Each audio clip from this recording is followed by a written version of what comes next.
people, it's your girl Ebony Jean. Happy February, and to all of my melanin queens and kings, happy Black History Month. Today we're going to talk about what it's like being Black with alopecia and giving words of encouragement to the alopecia community as a whole. Now, one thing about hair loss, it is not a respecter of persons. It affects everyone from all different walks of life. So here's my story. At the age of 4, I was diagnosed with alopecia universalis. Around that time, my mom was a single parent of 2 daughters. I was the first person in our family to have alopecia. We had never heard of this prior to my diagnosis, so it was very stressful, frustrating for all of us.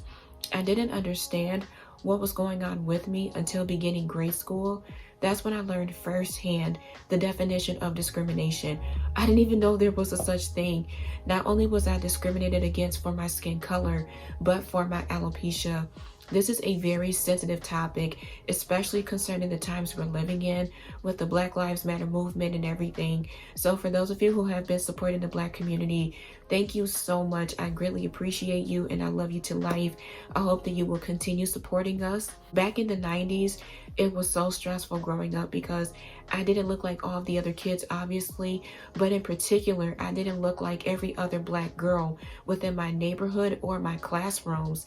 So I was called every name that you could think of, bullied and harassed. Kids were following me home, teasing me, and it got to the point where teachers were trying to suspend me from school because my mom, she used to make hats for me to wear to cover up my head, and I know that hats are against school dress codes. One thing about the Black community, we are known for our hair. It's a part of our culture, heritage. It's our crown and glory. That's how people define Black beauty and everything under the sun. So when you look at these different hairstyles on social media, such as the locks, the twists, the braids, the coils, curls, everything, within the team natural category, that is what you will see. So when I had my hair, I was team curly. I had naturally curly hair, and my mom said the last time my hair grew back, it grew back a different texture. So it was naturally curly. It fell past my shoulders just a little bit. My mom was able to do some beautiful hairstyles for me. I had the pigtails, the slick back ponytail, I had waves, the baby bangs, you name it. Listen, sis was cute. But when my hair fell off for the last time, it felt like a part of me went with that. Unfortunately, when I started wearing wigs in the 5th grade, I was 9 years old. Kids were calling me Weavy Wonder in reference to the Motown legend Stevie Wonder, which is so rude, and I will never forget the look I had on my face. Kids were asking me 21 questions per day. Upon reaching middle and high school, the bullying stopped. However, the cancer rumors picked up. So it was really frustrating once again, having to defend myself. Thankfully, I had a good group of friends who supported me, who defended me whenever people were bothering me. I went public with my story for the first time in 2016 at the annual NAF conference in Washington, D.C. Since then, the rest became history, and I've done some incredible things. NAF allowed me to become a legislative liaison, making me the first African American from my hometown to have this position. Also being the first African American alopecian to compete in a local pageant and at Miss Michigan USA, which is the prelude pageant to Miss USA. I filmed for a hair loss documentary. I've met with the Food and Drug Administration, and I've been flying back and forth to DC with these annual liaison conferences because we're working to get a bill passed to have wigs covered under Medicaid insurance for financially insecure families. Out of the 26 years of dealing with alopecia, 16 of those years were spent wearing wigs. Being a Black woman in this society, especially being a bald Black woman, at times it's frustrating yet empowering at the same time. The reason why I say that is because we are constantly being measured up to other people's standards of beauty, having to break the mold and fight for our spot every single day. Honestly, if my hair were to grow back today, I would cut it off again because I've gotten so used to me being without hair.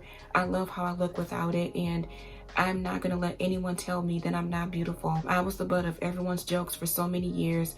I remember going to an NBA basketball game a couple years ago, and a gentleman within the audience who was African American disrespected me and called me someone that I wasn't.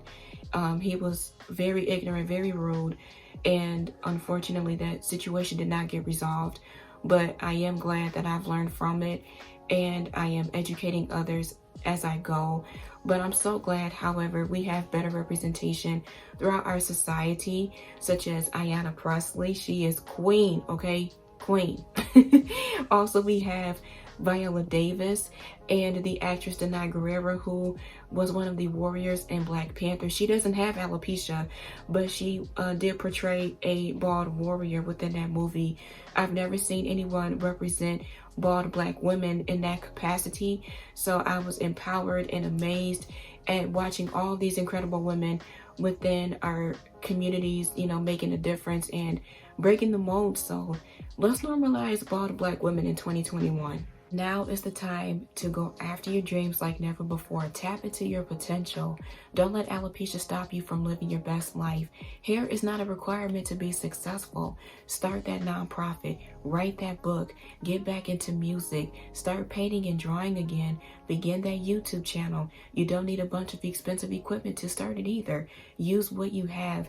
And there are so many amazing opportunities, countless opportunities that you can channel into. So don't limit yourself.